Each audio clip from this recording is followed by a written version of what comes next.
আপনি দেখছেন news now, আমরা জানি কোনটা খবর। 12ই আগস্ট ত্রিস্তর পঞ্চায়েত নির্বাচন 2024-এর ভোট গণনা।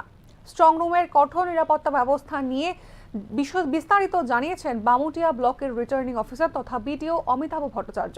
তিনি জানান, আগামী 12ই আগস্ট পঞ্চায়েত নির্বাচনের ভোট গণনাকে কেন্দ্র করে স্ট্রংরুমের নিরাপত্তায় কঠোর নিরাপত্তা ব্যবস্থা গ্রহণ করা হয়েছে।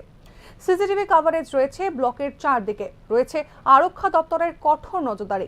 পাশাপাশি তিনি আশা ব্যক্ত করেছেন, যেভাবে শান্তিপূর্ণ ও নির্বিঘ্নে ভোট সম্পন্ন হয়েছে, ঠিক তেমনই আগামী 12ই আগস্ট সুন্দর ও শান্তিপূর্ণ এবং নির্বিঘ্নেই ভোট গণনাও সম্পন্ন হবে। এর পাশাপাশি তিনি আশা করছেন যে অমিতাভ শাসক বিরোধী উভয় দলই ভোট গণনায় অংশগ্রহণ করবেন। বামুটিয়া ব্লকের অন্তর্গত গ্রাম পঞ্চায়েতের 2টি আসন এবং জেলা পরিষদের 3টি আসনে ভোট গ্রহণ প্রক্রিয়া অনুষ্ঠিত হয়েছে।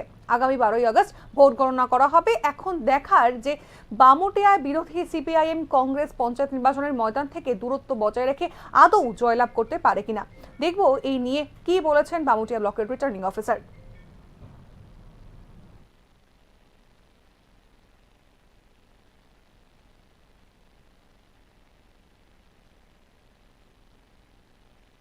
ভোট গণনা শুরু হবে। এখন স্ট্রং রুমে দায়িত্বে আছেন টিএসআর বাহিনী। নিশ্চিত নিরাপত্তা ব্যবস্থা করা হয়েছে।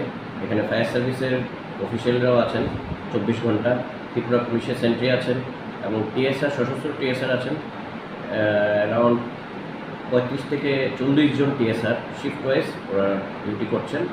আমরা সিসিটিভি কাভারেজ আছে চারিদিকে, ব্লকের চারিদিক, প্লাস স্ট্রং রুমের এন্ট্রি, সব দিকে পোস্ট সার্কিট ক্যামেরার মধ্যে আমরা নজর রাখছি। আমাদের অফিসিয়ালরা 24 ঘন্টা নজর রাখছেন এবং আমরা আশাবাদী আগামী 12 তারিখ সকাল 8টা থেকে যে ভোট গণনা শুরু হবে সেটা খুব সুন্দরভাবেই হবে। Political party